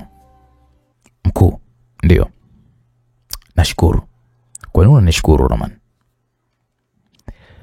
Katika wanaume wa tofauti sana hapa duniani, na wewe ni mmoja wapo. Kwenye maisha yangu sikutarajia kama unaweza kufanya ulichonifanyia kwa Claudia. Hapo msikilizaji, nilimtazama Roman usoni mwake huku moyoni mwangu nikijikaza kuutoa wivu wangu wa kupokonywa mwanamke na mfanyakazi wangu. Usijali Roman. Kwenye maisha hayo mambo yapo. Sikutaka kudhulumu moyo wa Claudia na wala sikuhitaji kuzuia hisia zake kwako. Ni vema alivyoniambia mapema na nikafanya maamuzi kuliko jinsi ambavyo angejaribu kuchepuka na kujikuta akitugombanisha. Ni kweli mkuu. Ni maamuzi magumu ila nashukuru sana. Okay poa, wewe nenda kapumzike ili ujiweke sawa na kazi ya kesho. Sawa mkuu. Hapo niliingia chumbani kwangu. Nilibadilisha nguo hizi nilizokuwa nimetoka nazo kufanya kazi na kisha nikakoga nikavaa nguo za kulalia. Sauti ya mlango wangu kugongwa kwa utaratibu ukanifanya ni utazame kwanza kwa sekunde kadhaa na kisha nikausogelea. Niliufungua nikakutana na sura ya Bianca ambaye naye alikuwa amevalia nguo za kulalia. Naweza nikaingia? Ndio. Nikafungua mlango na Bianca aliingia ndani humu na kuanza kukitazama hiki chumba.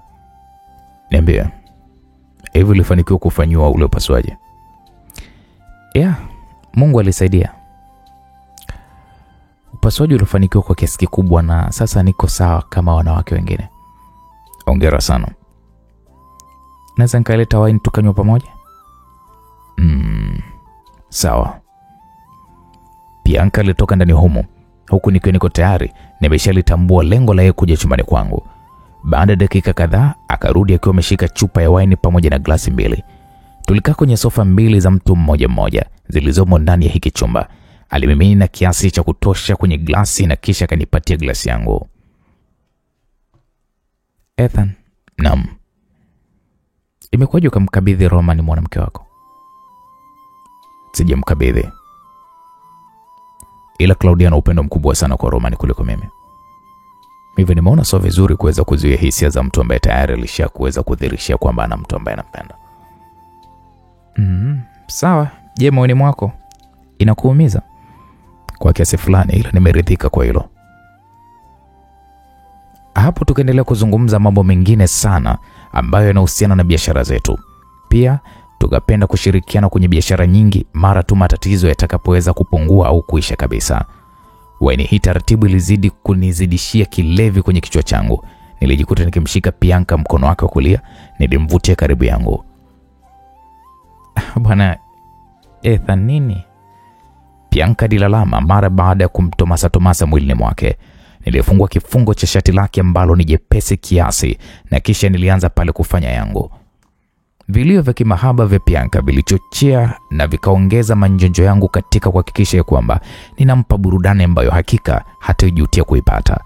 Ndani ya muda mchache tulijikuta tukiwa katika raha ambayo siku zote haielezeki. Tukaburudishana hadi kila mtu akaridhika na nafsi yake. Kutokana na uchovu wa pombe pamoja na mtanange, wote tulijikuta tukipitwa na usingizi na kutukalala fofofo. Siku iliyofuata mimi na timu yangu ya watu watatu ambao ni Claudia, Bianca na Roman tulikuwa tumejipanga kisawasawa kuhakikisha kwamba leo inakwenda kuwa siku kubwa ya vilio kwa mamia ya watu watakaohudhuria katika viwanja vya Jangwani ili kumsikiliza mzee Paul Mkumbo. Niliingia katika chumba cha mke wa Mbilinyi, nikawakuta pale wakiwa wamekaa kitandani, yeye pamoja na mwanae. Wote waliponiona walishtuka sana. Mke wa Mbilinyi alitamani kuniita ila mdomo kawa sasa una kigugumizi. Baba mdogo Ethan, mtoto wa Mbilinyi alizungumza huku akiwa amejawa na tabasamu pana sana. Alishuka kitandani, alinikimbilia na kunikumbatia kwa nguvu. Taratibu nikachuchumaa na kumtazama usoni mwake, huku nami nikiwa nina tabasamu feki. Ethan, niambie shemeji. Alizungumza kwa sauti ya upole sana ili mtoto wa Mbilinyi asiweze kuelewa ni jambo gani ambalo linaendelea. Jamani, ni macho yangu au niko usingizini bado? Kwa maana nilipolala ni tofauti na nilipoamka. Au nimefariki na hapa niko peponi? Mke wa Mbilinyi aliniuliza maswali mengi ya mfululizo, huku mengine yakiwa yananifurahisha. Kwa nini ufariki ikiwa muda wa kufariki haujaweza kufika? Si niliambiwa kwamba umefariki dunia shemeji? Hapana, niko hai kama ulivyoweza kuniona. Nilivyosikia habari ya kutekwa kwa rafiki yangu kidogo ilinishtua na nikaona kwamba haitakuwa jambo zuri kama sitofanya jambo ambalo litahakikisha nyinyi mnakuwa mko salama. Asante sana shemeji. Vipi, hujafahamu ni wapi alipo mume wangu? Hapana, ila vijana wangu wanaendelea kuilifanyia kazi kuhakikisha kwamba wanajitahidi kumpata yuko hai au amekufa. Shemeji, nakushukuru sana. Mungu azidi kukubariki kwa kila jambo ambalo unalifanya. Mke wa Mbilinyi alijikuta akinibariki pasipo kufahamu kwamba mimi ndo mtu pekee ambaye nimemteka mume wake. Amina shemeji. Acha basi niandalie kitu cha kuweza kula kidogo. Sawa shemeji, unaonaje nikakusaidia? Hapana shemeji, sio vyema mkatoka na ndani, kwa maana kwamba watu wabaya bado wanaendelea kuwasaka. Hivyo sitohitaji mwingie matatizoni. Hivi siku ambayo alivamia Mbilinyi nyumbani kwake, wewe na mtoto mlikuwa mko wapi? Tulikuwa tuko Mbagala kwa mama. Tena siku hiyo tuliondoka mchana kabla hata tukio kutokea. Mke wa Mbilinyi alizungumza kwa upole uliochanganyikana na majonzi mengi mno. Nikamwambia pole sana shemeji. Asante, ila shemeji, naomba niweze kukuomba msamaha. Msamaha wa jambo ambalo siku zote liliendelea kunitesa mno moyoni mwangu. Jambo ambalo nilitamani kukuambia kabla hata lijatokea. Ila kutokana kwamba ninalinda siri za mume wangu pamoja na ndoa yangu, ili ndoa yangu isivunjike, na kama unavyoona mwanangu hapa bado ni mdogo, anahitaji malezi ya wazazi wote wawili. Kweli kabisa unalolizungumza shemeji.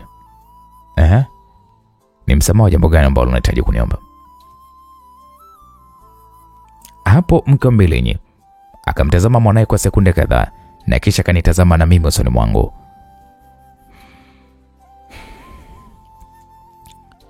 Ile siku ya harusi yako, mume wangu alipanga mipango yote ya kuhakikisha kwamba unatekwa na kuuawa na mzee Paul Mkumbo. Maneno ya mke Mbilinyi alimshtua sana mtoto wake, japo ni mdogo kiumri, ila alishtuka kidogo na kunitazama usoni mwangu. Mama, kwa baba alitaka kumuua baba mdogo Ethan? Sote hatukutarajia kupokea swali hili kutoka kwa mtoto mdogo kiasi hiki. Hapana, hakuhitaji kuniua. Itakuwaje rafiki yangu aweza kuniua? Hapo nilizungumza ili mradi kuto kumweka mtoto huyo katika mawazo mabaya. Laiti angekuwa ni mtu mwingine angepandikiza chuki juu ya huyo mtoto. Ila kwangu sikuhitaji iweze kuwa hivyo. Kweli baba mdogo? Kweli mama, ametania tu. Sinaona hadi sasa hivi niko hai hapa. Nakupenda baba mdogo Ethan. Mtoto wa Mbilinyi alinikumbatia na kumfanya mama yake kulengwa na machozi. Dhambi aliyoifanya baba yake hakika ni kubwa ambayo inawastahili wote kufa. Shemeji, tutazungumza. Hili nimelepoka tu hilo. Kweli shemeji? Ya, wala hata usijali. Mimi nipo tofauti sana na hivyo, naomba tu nisamehe. Kwa Mungu naomba tu anisamehe kwa hilo.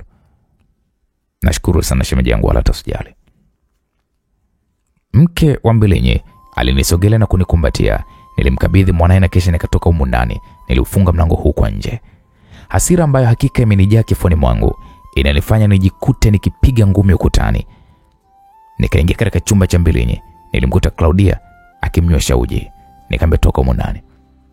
Nilizungumza kwa sauti nzito iliyojaa msisitizo. Claudia aliweka kibakuli cha uji chini akatoka humu ndani pasipo kuzungumza jambo lolote. Mbilinyi akaniuliza, mke wangu na watoto wangu wako wapi? Nikamwambia mke wako kumbe alifahamu juu ya mpango wa kuniua. Kwa nini ulijawa na roho mbaya kutokuwa na huruma? Mwanao hadi sasa hivi ananiita baba mdogo. Ana upendo wa dhati kwangu na amefurahi kuweza kuniona nikiwa niko hai. Ilikuwaje kwako Mbilinyi? Hapo nilizungumza huku machozi yakinilengalenga usoni mwangu. Mbilinyi akasema, mwanangu kwa hiyo yuko hai, si ndio? Nikamwambia ndio yuko hai. Sina roho mbaya kuwa mtu ambaye hajanikosea kwenye maisha yangu. Hapo Mbilinyi machozi yalianza kumlengalenga usoni mwake. Nikamwambia tazama, tulikuwa tumeunda kitu kimoja. Nilijitoa maisha yangu kwa ajili ya familia yako pale uliponiambia kwamba imeshikiliwa na watu wa Mzee Mkumbo. Kumbe ulikuwa unanichora tu na kunikashifu. Ile siku nahisi ilikuwa ni siku ya kunikamata, ila walishindwa, si ndio? Kwa nini unakuwa hivyo Mbilinyi?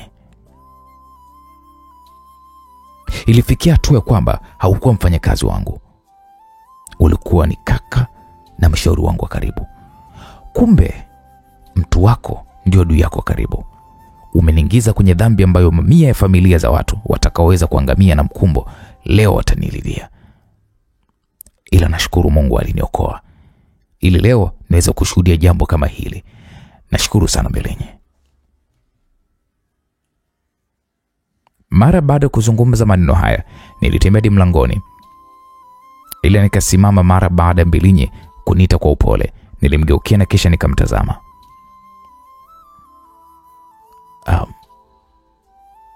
Ethan, natambua ninastahili kwa hili nililofanya. Ila nakuomba sana Ethan, uweze kunisamehe kwenye familia yangu. Sikumjibu chochote Mbilinyi zaidi tu kufungua mlango huu. Nikatoka.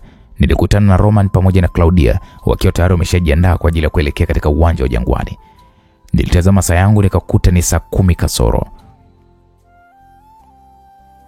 Ifikapo saa 11 kamili mara baada ya mgombea kuanza kujinadi, ndio muda nitakaweza kulipua hilo bomu. Sawa mkuu. Hakikisheni kwamba hamjulikani na mtu yeyote. Nimekuelewa mkuu. Roman, hakikisha kwamba mnarudi na Mkumbo hapa. Claudia, hakikisha unarudi kwa salama. Nilizungumza huku nikimtazama Claudia usoni mwake jinsi alivyovaa kijigauni kifupi kiasi. Akasema sawa Ethan. Baada ya maelezo, waliondoka hapa nyumbani kwa kupitia gari ndogo. Na kuhusu hilo gari la wagonjwa, wao wenyewe ndio wanatambua ni wapi wameliweka kwa ajili ya kuhakikisha kwamba wanambeba Mzee Mkumbo mara tu baada ya bomu hilo kuweza kulipuka. Mimi nikaelekea sebuleni. Nilimkuta Bianca akitazama matangazo ya moja kwa moja ya kampeni za Mzee Mkumbo. Idadi kubwa sana ya watu walikuwa wamejitokeza katika kumsikiliza Mzee Mkumbo. Mawazo ya kuwaua maelfu ya watu pasipo hatia yoyote yalianza kunitawala kichwani mwangu. Bebe, mbona una mawazo sana? Bianca aliniuliza huku akinitazama usoni mwangu. Ninawaza watu wote hawa wanakwenda kufa leo. Hatuna jinsi Ethan. Ni lazima tusimamie mpango uliopo, la sivyo huko mbele kutakuwa ni kubaya zaidi ya hili ambalo linakwenda kutokea leo. Hapo nilitoa simu ndogo ambayo ninatumia katika kulipua bomu hilo. Usiwe na hofu Ethan. Katika hili ni lazima tushinde. Okay. Sawa. Baada ya kama nusu saa hivi, Roman alinipigia simu akinijulisha kwamba wamefika uwanjani hapo na hakuna mlinzi yoyote ambaye aliwatilia mashaka. Jini Ethan alitokea hapa sebuleni. Kutokana na mimi na Bianca tunamfahamu, hapakuwa na aliyeweza kushtuka. Kuna lolote linaloweza kutokea kuhusiana na kuzuia jambo hili? Bianca alizungumza huku akimtazama Jini Ethan usoni mwake. Hapana. Ethan alijumuika nasi na kuendelea kutazama hili tukio. Ethan ghafla kanyanyuka na kuelekea katika chumba alichokuwa hapo Mbilinyi. Baada ya dakika moja akatoka, tena alitoka naye na kumkalisha kwenye sofa la peke yake hapa sebuleni. Ethan, familia yangu iko wapi? Utaiona familia yako mara baada ya kumwona mkuu wako uliyekuwa unamtegemea kwa kila jambo akiteketea. Jini Ethan alimjibu, na mimi nilikuwa niko kimya tu. Wewe ni nani mpaka unijibu ikiwa swali langu nimemuuliza Ethan? Jini Ethan hapo hapo akajibadilisha sura yake na kuwa katika sura yangu, na mavazi nilikuwa nimevaa kawa ni mimi kabisa. Mbilinyi akiwa ametokwa na macho huku akikosa hata la kuzungumza. Na imani ya kwamba umefahamu kwa nini nimekujibu. Hapo Jini Ethan alizungumza kwa sauti yangu kabisa. Ethan aliondoka sebuleni hapa na baada ya muda akarudi akiwa na mke wa Mbilinyi, ila akiwa amelala usingizi wa 444. Akamlaza mke wa Mbilinyi katika sofa lilokuwa amekaa Mbilinyi, ambaye mikono yake na miguu yake ilikuwa ina pingu. Mke wangu. Mbilinyi alijaribu kumuita mke wake huku akimtazama. Hawezi kukusikia kwa sasa. Umemuua mke wangu? Hapana. Wewe huoni kama kifua chake kina hema? Tukaendelea kutazama matangazo moja kwa moja ya kampeni za Mzee Paul Mkumbo. Ulifika wakati Mzee Paul Mkumbo kupanda jukwani kwa ajili ya kuwahudumia wafuasi wake wanaomwamini. Macho ya watu wote hapa sebuleni yalemea kwangu. Mbilinyi alibaki akiwa tu haelewi ni kitu gani kinachoendelea. Muda umefika sasa, Bianca aliniambia huku akinitazama usoni mwangu. Nilimtazama Mzee Paul Mkumbo jinsi alivyosimama, na msemaji mkuu wa chama hicho ambaye alikuwa anamkaribisha naye pia alikuwa amesimama hapo. Mzee Paul Mkumbo akasimama eneo lilipokuwa kipaza sauti. Alianza kuwasalimia wananchi waliokuwa wamefika eneo hili kwa ajili ya kumsikiliza. Jinsi wananchi hawa wanavyomshangilia kwa furaha, nilijikuta nikianza kulengwa na machozi usoni mwangu. Ethan, tunakusubiri wewe. Bianca aliendelea kunisisitiza. Kwanza nilishusha pumzi taratibu huku nikitazama simu hii ndogo niliyokuwa nimeishika. Message ikaingia katika simu yangu nyingine. Nilitoa mfukoni nikakutana na message ya Roman akiniambia sasa ni wakati wa kulifyatua hilo bomu. Maisha maelfu ya watu kwa sasa yako mikononi mwangu. Japo ni maamuzi magumu sana kwenye maisha yangu kwa kuyafanya, ila sina budi kuhakikisha kwamba ninayafanya. Niliminya button ambayo Bianca alinielekeza na nilianza kuzihesabu sekunde 30 huku nikiwa nimeyafumba macho yangu. Baada ya sekunde 30 nilipofumbua macho yangu, nilianza kushuhudia watu wakianza kuanguka makundi kwa makundi. Hapakuwa na mtu ambaye alibaki amesimama kwa miguu yake miwili. Hakika sumu hii inalifanya kazi kwa haraka vibaya mno. Tuliwashuhudia watu wawili wakikimbilia kwenye jukwaa ambalo watu wote nao walikuwa wameanguka chini, ikiwamo Mzee Paul Mkumbo. Watu hao walizokuwa wamezifunika sura zao kwa vitambaa vyeupe pamoja na makoti meupe, nikawatambua kwamba ni Roman na Claudia. Walimbeba Mzee Paul Mkumbo na hatukuweza kuwaona wapi walipompeleka, kwa maana ya kwamba kamera hii ilikuwa inaonyesha eneo la jukwaa. Yes, kazi imekwisha. Bianca alizungumza kwa furaha sana. Mbilinyi macho alimtoka hili alilolishuhudia. Hakika si yeye pekee tu ambaye ameshangaa, ila ni dunia nzima itakuwa imeshangaa kutokana na hiki kilichotokea. Message ikaingia kwenye simu yangu. Roman akinijulisha kwamba kazi imefanikiwa na hivi sasa wako njiani wanakuja na Mzee Paul Mkumbo. Hasira kumwangamiza Mzee Paul Mkumbo ilinitawala moyoni mwangu. Nilitamani hata gari wanalolitumia Roman lipae haraka na lifike hapa haraka sana. Simu yangu ikaita. Kwa haraka nilipokea. Mkuu, hatutoweza kuja naye hapo nyumbani. Kama inawezekana, naomba nikifika kwenye eneo ambalo litakuwa salama basi nikufahamishe uweze kuja. Kwa nini unafanya hivyo Roman? Hiyo yote ni kwa ajili ya usalama wako na usalama wa jambo hili. Na nimeshakuelewa. Hapo nilikata simu, kisha nikamtazama Ethan. Anachokuambia Roman ni jambo sahihi. Waambie wavivue viatu vyake. Kuna device iliyotegwa kwenye viatu vyake. Popote aendapo anaonekana, waitoe hiyo device. Ethan alizungumza na mimi nilimpigia simu Roman na nikamweleza juu ya jambo hilo. Roman akaniambia sawa boss. Hapo nikakata simu na kisha nikamgeukia Mbilinyi. Nikamsikiliza Mbilinyi. Hilo kundi kubwa la watu waliofariki wakimshangilia bosi wako, wote wamekufa kwa ajili yako. Endapo usingenisaliti, basi nina imani ya kwamba wasingekufa. Inawezekana ningekuwa nimeshamalizana na mzee Pomkumbo siku nyingi sana. Unataka kuniambia kwamba watu hao wamekufa? Nikasema kwani hujanisikia vizuri nilichokiongea? Utaungana na huyo mkuu wako na mtakufa kwa pamoja. Mbilinyi aliendelea kushangazwa na maamuzi magumu sana ambayo nimeyachukua kuhakikisha kwamba ninalipiza kisasi changu. Natambua ni eneo gani wanaloelekea. Bianca tabaki hapa nyumbani ukimwangalia mtoto wa Mbilinyi ndani huko. Tunaondoka na Mbilinyi pamoja na mke wake. Ethan alizungumza na sote tuliweza kulitekeleza hilo. Tuliingia ndani ya gari tukiwa na Mbilinyi pamoja na mke wake ambaye hadi sasa hivi hajazinduka. Mimi ndo nikaanza kuendesha gari hili huku nikifuata maelekezo ya Jini Ethan.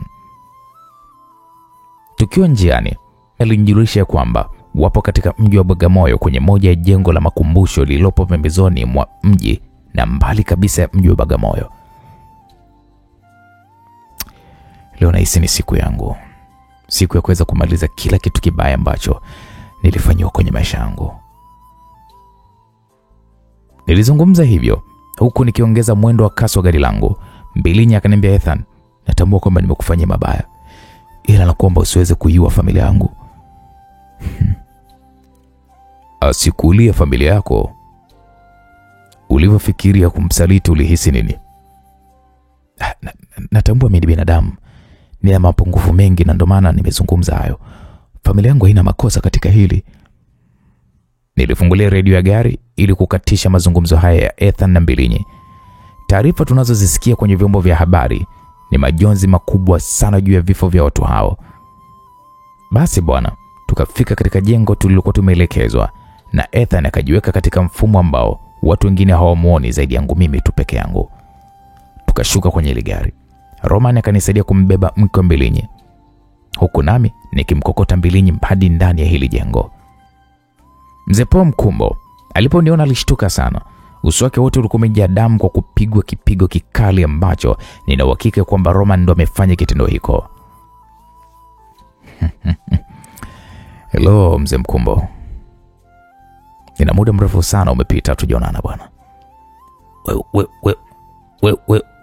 Wewe. Mzee Mkumbo alibabaika na alishindwa kuzungumza vizuri. Nilisimama mbele ya kiti alichokuwa amekalishwa. Alikuwa amefungwa kamba vizuri. Nilichuchumaa huku nikimtazama vizuri, huku naye kaendelea kunitazama vizuri. Hivi mtu akifa na akafufuka huwa anaitwa nani? Anaitwa mzimu boss. Roman alinijibu huku akiwa amemshikilia Mbilinyi aliyekuwa ana pingu miguuni na mikononi mwake. Nikasema, hivyo mzee baba, na maana kwamba nimekuwa ni mzimu kwako.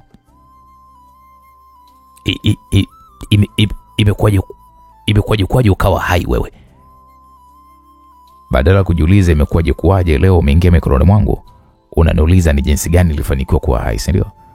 Unanishangaza sana mzee. Na imani kwamba leo hii tunakwenda kumaliza kila jambo kati yangu mimi na wewe. Hapo nilizungumza kwa upole huku nikimtazama mzee Pomkumbo usoni mwake. Mwanao kumbe alijifanya mtu mwema sana kwangu. Mwanamke mwema sana kwangu, kumbe ni shetani mmoja mbaya sana. Hivyo kabla sijakwenda kudili na mwanao, nina mambo hayo mawili nahitaji uweze kuyafanya. Hapo nilizungumza kwa sauti iliyojaa upole kana kwamba ninachokizungumza sikimaanishi kutoka moyoni mwangu. Nikamsikiliza mzee wangu. Jambo la kwanza, nahitaji ukiri dhambi zako mbele ya dunia kwamba ulihusika na kifo cha wazazi wangu, kifo cha bandia pamoja na kifo cha rais aliyekuwa madarakani Bi Tasiana Ramadhani. Ukishakiri hayo, nitakuua kwa mkono wangu mimi mwenyewe. Mbilinyi, nikamue mke wako, nikamue mwanao, na kisha nitakuua wewe. Ikiwezekana wote ni waue mbele yako. Hivyo chagua moja kati ya hayo mawili niloweza kukueleza. Hapo mzee Paul Mkumbo alikaa kimya huku akinitazama usoni mwangu. Nikamnyoshia mkono Roman, akanikabidhi bastola yake. Nilitoa magazini nikatazama vizuri na kukuta ina risasi zilizojaa.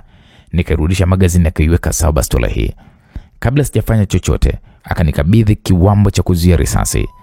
Nikafunga kiwambo hiki na wala sikuhitaji kuweza kumuuliza mzee Paul Mkumbo swali jingine. Nilimtandika risasi 2 katika paja la mguu wake wa kushoto na kumfanya anze kulia. Hiyo ninakuonyesha tu ya kwamba sina huruma na wewe. Ukimya ukizidi zaidi dakika 2 kabla kutoa jibu, ninahamia kwenye paja la upande wa kulia. Hapo mzee Paul Mkumbo aliendelea kugugumia kwa maumivu makali risasi hizo. Nikatazama saa yangu mkononi huku nikihesabu jinsi mshale wa sekunde unavyozidi kutembea taratibu. Nikamwambia una sekunde 10 zimesalia. Moja. Roman, simu yako ina uwezo mzuri wa kurekodi? Ndio boss. Naomba unipatie. Roman akanikabidhi simu yake. Tukio hili likanikumbusha kipindi tulipomua kiongozi wa chama pinzani. Huku kesi hiyo ikabambikwa kwa mzee Paul Mkumbo na kupitia kashifa hiyo ikapelekea chama chake kumpokonya tiketi ya kugombania urais. Nikamweka mzee Paul Mkumbo sehemu ambayo ni nzuri kwa kumrekodi jinsi anavyokiri dhambi zake. Nikamwambia unaweza sasa kuanza kuongea. Hapo mzee Mkumbo alinitazama kwa sekunde kadhaa na kisha akaanza kuzungumza mambo ambayo aliyoyafanya kwa baadhi ya watu ikiwemo familia yangu. Mzee Paul Mkumbo akaendelea kuzungumza jinsi alivyotumia nguvu ya bunduki kuhakikisha anamuondoa rais aliyepita madarakani. Mzee Paul Mkumbo aliendelea kutaja viongozi ambao alishirikiana nao kwenye mpango huo. Yote ikiwa inaendelea, ni mimi pekee ambaye niliweza kumwona Ethan akiwa yuko pembeni ya mzee Paul Mkumbo huku akiwa amemshikia kisu cha shingoni. Ila watu wengine na wala wa kwenye hii video ninayoirekodi, Ethan hakuonekana kabisa. Kwa jinsi mzee Paul Mkumbo anavyotiririka katika kutaja siri zake ambazo hapakuwa na mtu aliyeweza kuziona, kila mtu alibaki amejawa na mshangao, akiwemo Mbilinyi na mke wake ambaye tayari alikuwa ameshazinduka kutoka usingizini. Hayo ndio niloyafanya na naomba Watanzania muweze kunisamehe. Mzee Paul Mkumbo alizungumza huku machozi yakimwagika usoni mwake.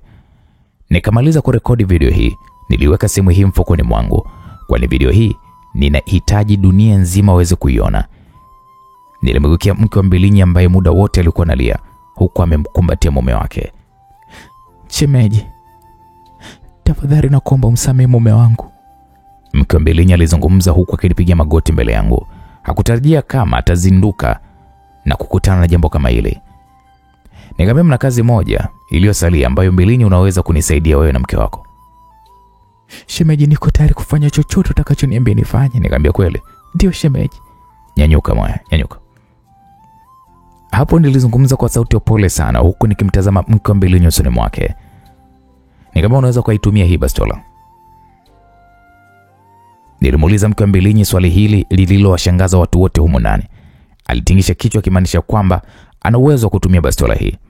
Nilimkabidhi hii bastola na kisha kwa ishara nikamwamrisha aweze kumuua mzee Paul Mkumbo, ili hata itakapotokea kufanya uchunguzi juu ya kifo cha mzee Paul Mkumbo, basi alama za vidole ambazo zitapatikana kwenye bastola hii zitakuwa za mke wa Mkumbo na yeye ndiye atakayeweza kubeba hii kesi yote. Bana, itakuwaje? Mke wa Mbilinyi ataweza kumuua mzee Paul Mkumbo, au mke wa Mbilinyi akishakabidhiwa hii bastola ataigeuzia upande wa Ethan? Mimi nawe hatujui.